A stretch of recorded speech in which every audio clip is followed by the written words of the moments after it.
చాలా చిన్న చిన్న ఘటనలు హత్యలకు దారితీస్తూ ఉన్నాయి. అలాగే స్నేహితులే పగబట్టి ప్రాణాలు తీసేస్తూ ఉన్నారు. రక్త సంబంధీకులు కూడా చిన్న విషయానికి కాస్త కూడా ఆలోచించకుండా అనాలోచితంగాను హత్యలు చాలా సులువుగా హత్యలు చేసేస్తూ ఉన్నారు.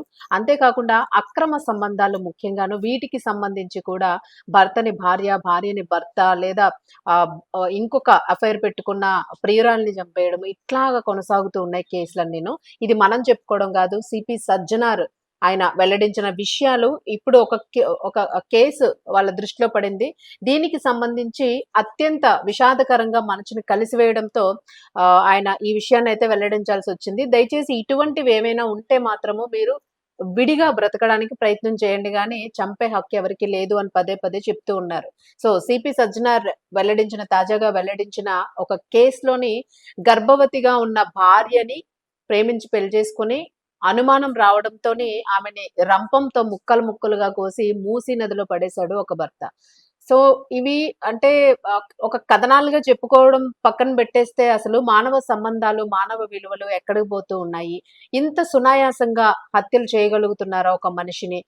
మనిషిని హత్య చేసిన తర్వాత ముక్కలు ముక్కలుగా కోసేంత ఓపిక వాళ్ళకి ఆ మెంటల్ స్టేటస్ ఎట్లా ఉంటుంది అని ఈ ప్రభావాలన్నీ కూడా రకరకాల దీనికి దారితీస్తూ ఉన్నాయి. మరి సిపి సజ్జనార్ అసలు ఏం చెప్పారు? పాత కేసులన్నీ కూడా రీసెంట్ గాను ఈ ఏడాదిలోనే ఈ మధ్య కాలంలో జరిగిన కేసెస్ ఎలాంటి కేసెస్ ఉన్నాయి, ఈ కేస్ డీటెయిల్స్ అన్ని కూడా ఆయన ఒక్కొక్కటిగా వివరించడం జరిగింది. సో ఈ కేసెస్ లోని కొన్ని మచ్చుకి ఒకసారి విందాము. బట్ ఇలాంటివి చేయకుండా దయచేసి ప్రతి ఒక్కరూ ఉండాలి అని చెప్పేసి అయితే కోరుకుంటున్న పరిస్థితి. ఇద్దరి మధ్య ఏదైనా ఘర్షణ వచ్చినా, లేదు మనకి శత్రువులున్నా, మిత్రులే శత్రువులుగా మారిన, స్నేహంలో పొరపాట్లు దొరినా, ఏది దొరినా కూడా విడిపోండి. అంటే నువ్వు నాకు నచ్చలేదంటే విడిపోవాలి తప్ప హత్యలు ఒక మనిషిని చంపేసేంత దారుణానికి అయితే ఒడిగట్టకండి. మానసిక పరిస్థితిని ఎప్పటికప్పుడు మీకు మీరుగా చెక్ చేసుకుంటూ ఉండండి అనేది అయితే మాత్రము ఈ ఘటనలు విన్న తర్వాత ప్రతి ఒక్కరికి అర్థం అవ్వాల్సిన అవసరం ఉంది. సో అసలు ఆయన ఏం చెప్పారు, ఎలాంటి కేసెస్ వెల్లడించారు అనేది ఒకసారి చూద్దాం.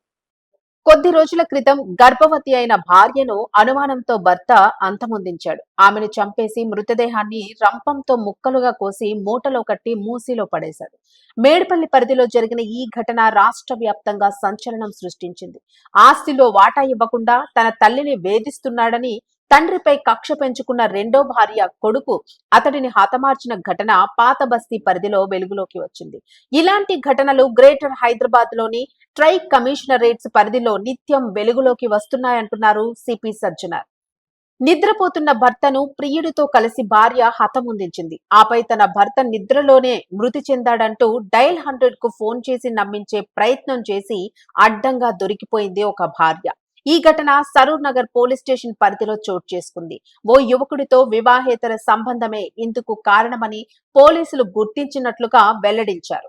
ఇక మద్యానికి బానిసైన అన్న నిత్యం తాగొచ్చి భార్య పిల్లలను కొట్టడంతో పాటు తల్లిదండ్రులను, సోదరులను, ఇతర కుటుంబ సభ్యులను అసభ్య పదజాలంతో దూషిస్తుండడంతో భరించలేని తమ్ముళ్లు ఇటీవల నడి రోడ్డుపై కత్తులతో అన్నను కసిదీరా పొడిచి చంపేసిన ఘటన వెలుగు చూసింది.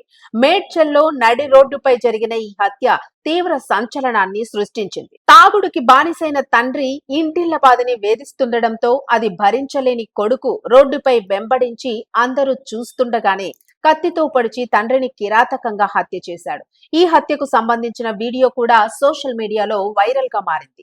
ఇక పాత బస్తీ పరిధిలో ప్రియుడితో కలిసి భర్తను చంపిన భార్య ఘటన వెలుగులోకి వచ్చి తీవ్ర సంచలనంగా మారింది. ప్రైవేట్ టీచర్ స్థానిక యువకునితో వివాహేతర సంబంధం పెట్టుకుంది. ఈ విషయం భర్తకు తెలియడంతో ప్రియుడితో కలిసి పథకం ప్రకారం అతడిని చున్నీతో మెడకు ఉరిబిగించి హత్య చేసింది. ఆ తరువాత గుండెపోటుతో మృతి చెందాడని అందరినీ నమ్మించే ప్రయత్నం చేసింది. అనుమానం వచ్చి ఆరా తీయడంతో అసలు విషయం వెలుగులోకి వచ్చింది. భార్యే భర్తని చంపేసిందనే వివరాలు పోలీసులు వెల్లడించారు. ఇటీవల మలక్పేట్ పరిధిలో ఓ వ్యక్తిని తోటి స్నేహితులే దారుణంగా తుపాకీలతో కాల్చి చంపారు.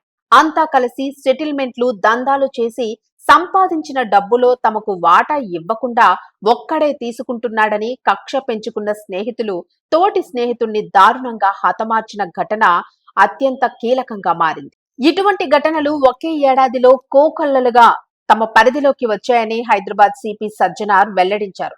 సమాజంలో సోషల్ రిలేషన్స్ చాలా దారుణంగా ఉన్నాయని, ఒకరిపై ఒకరు నమ్మకంతో బతకాలి అని, చంపుకోవడం మన సంస్కృతి కాదు అని వారించారు. ముఖ్యంగా భార్యాభర్తలు నమ్మకం లేకపోతే పెద్దలతో మాట్లాడి రాజీ పడాలి అని, లేదంటే విడిపోండి అంటూ హెచ్చరించారు.